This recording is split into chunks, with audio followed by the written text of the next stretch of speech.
صحیح بخاری مسلم دونوں میں حدیث ہے، نبی صلی اللہ علیہ وآلہ وسلم نے فرمایا جو شخص یہ چاہے کہ اس کے رزق میں برکت کر دی جائے، عمر دراز کر دی جائے، تو اپنے رشتہ داروں کے ساتھ اس نے سلوک کرے، لیکن یہ بھی تقدیر میں لکھا ہوا ہوگا کہ وہ کرے گا تو یہ ہو جائے گا، تو اسی کو توفیق ملے گی نا۔ تو اللہ تعالیٰ اس کی عمر میں برکت صرف یہ نہیں ہے کہ ایک بندہ 60 سال کا ہے تو اب 100 سال پہ مرے، کئی 100 سال کی زندگی پاتے ہیں اور کام چوانی کا بھی نہیں کر کے مرتے، اور بعض لوگ 50 سال میں اتنا کام۔ امام شافعی کی عمر 55 سال تھی صرف جب فوت ہوئے ہیں، چلو شافعی کو تو چھوڑ دیں، اس سے پہلے آ جائے عمر بن عبدالعزیز 38 سال کی عمر میں فوت ہوئے ہیں۔ 38 سال کی عمر میں 3 براعظموں پہ ایسے نفوذ چھوڑ گئے ہیں کہ آج دنیا حیران ہے۔ تو ان کو تو عمر بھی کوئی نہیں ملی ہے۔ یہ نہیں ہوتا کہ آپ کو عمر کتنی ملی ہے، آپ نے اس عمر میں کیا کیا ہے۔ آپ اللہ تعالیٰ آپ کو اسی ٹائم میں اتنی برکت، اور یہ حالات اللہ تعالیٰ فیوریبل کرتا ہے۔ میں یقین کریں، میں اپنے بھائیوں کو کہتا ہوں، میں جب بھی درس، ابھی آج کا درس میں نے کرنا تھا نا، وہ ہندو کا جواب دینا تھا، تو میں نے پورے ہفتے سے دعائیں شروع کی ہوئی تھیں، اللہ زندگی دے دیں۔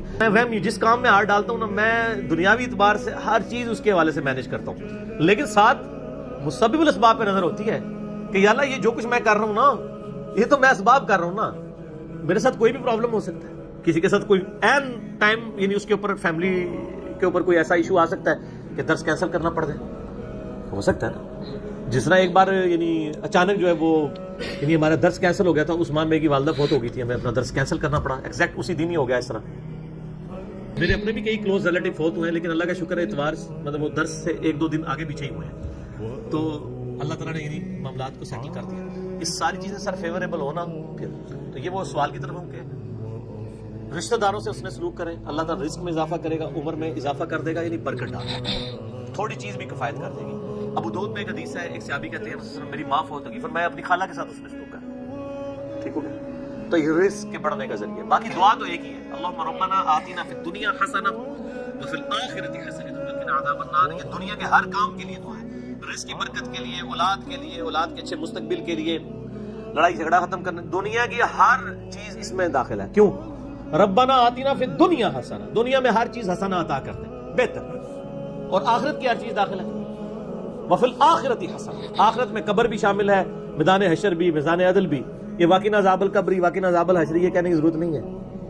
بخاری مسلم میں حدیث ہے جو مر گیا اس کی قیامت قائم ہوگی، وہ آخرت میں داخل ہو گیا۔ اس میں سب کچھ ہے۔ اس میں ایک صحیح مسلم کی حدیث میں بتا دیتا ہوں، ایک صحابی تھے، بیماری کی وجہ سے اتنے کمزور ہو گئے کہ چڑیا کی طرح ان کا جسم ہو گیا۔ یہ آپ کو دعا والے چیپٹر میں، مشکات میں دوسری جلد میں بھی یہ حدیث مل جائے گی، صحیح مسلم کی۔ نبی صلی اللہ علیہ وآلہ وسلم عیادت کے لیے آئے، آپ نے حالت دیکھی، آپ نے فرمایا وہ تو اللہ سے کیا مانگتا ہے؟ آپ کو پتہ چل گیا کہ مسئلہ کوئی گمبھیر ہے۔ کیا یا رسول اللہ، میں اللہ سے ایک ہی دعا کرتا ہوں کہ یا اللہ جو تو نے مجھے آخرت میں عذاب دینا ہے نا، وہ دنیا میں دے، نعوذ باللہ من ذالک، اللہم اجرنا من النار۔ نبی صلی اللہ علیہ وسلم، سبحان اللہ، اللہ پاک ہے غلطیوں سے، اس کا مطلب یہ ہوتا ہے یہ انسان ہی غلطیاں کرتا ہے۔ وہ تو اللہ سے یہ چیز مانگ رہا ہے، وہ تیرے اندر ہمت ہے کہ تو آخرت کیا دنیا کا بھی اللہ کا عذاب برداشت کر سکے؟ اور تجھے تو چاہیے تھا تو دعا کرتا، اللہم ربنا آتنا فی الدنیا حسنہ وفی الآخرۃ حسنہ وقنا عذاب النار۔ وہ دنیا اور آخرت میں، یہ فنیٹک وہ صوفیہ والا کنسیپٹ نہیں، ٹھیک ہے؟ دنیا میں گگڑے بن کے رہو اور اس پیچھے سے جوئیں بھی ڈلی رہے اور کپڑے بھی اتارے رکھو اور پہنچے ہوئے بزرگ، یہ پتہ لگا کتنے پہنچے نہیں۔ تو وہ صحابہ کہتے ہیں جب انہوں نے یہ دعا کی نا، تو چند ہی دنوں میں وہ اس طرح صحیح ہو گئے جیسے مردہ زندہ ہو جاتا اس دعا کرنے کی وجہ سے۔ دنیا کی ہر بھلائی، کوئی بندہ نے ایک بندہ کہہ کہ میں بسم اللہ پڑھ کے ساکٹ میں 2 انگلیاں ڈال دوں، نہیں، وہ آپ نے اپنے اوپر تقدیر خود غالب کرا لی ہے۔ آپ کہ نہیں میں بسم اللہ الذی لا یضر دعا پڑھ لوں اور جا کے میں جناب کوبرا سانپ کے آگے ہاتھ ایسے کر دوں تو سر وڑ لے گا تو ہم چھڑے گا نہیں، کیونکہ آپ نے خود اپنے اوپر تقدیر غالب کروائی نا۔ جب آپ اپنے اوپر خود تقدیر غالب کرواتے ہیں، آپ بسم اللہ الذی لا یضر پڑھ کے، یہ تو نہیں کہ اسٹیئرنگ سے ہاتھ اٹھا لیں اور آنکھیں بند کر لیں تو جا کے ٹھوکیں گے سیدھے۔ جب کوئی شخص خود تقدیر غالب کرواتا ہے پھر دعا کچھ نہیں کرتی اس میں، دعا ہے تدبیر کے ساتھ، کیونکہ اس طرح دنیا کا نظام نہیں چل سکتا تھا نا۔ تو یہ ان دعاؤں کا یہ ہوگا کہ جو ناگہان، اسی لیے آپ دیکھیں حدیث کے الفاظ کیا ہیں کہ ناگہانی آفت، خود لائی ہوئی آفت نہیں، ناگہانی آفت۔ آپ جا کے صاحب کے بل میں جا کے ہاتھ کو سیڑ دیں اور آپ کے میں نے پڑھا اعوذ بکلمات اللہ التامات من شر ما خلق، کچھ بھی نہیں ہونا، کیونکہ آپ نے اس دعا کی خود وائلیشن کر دی ہے۔ ناگہانی آفت چلے گی اس سے،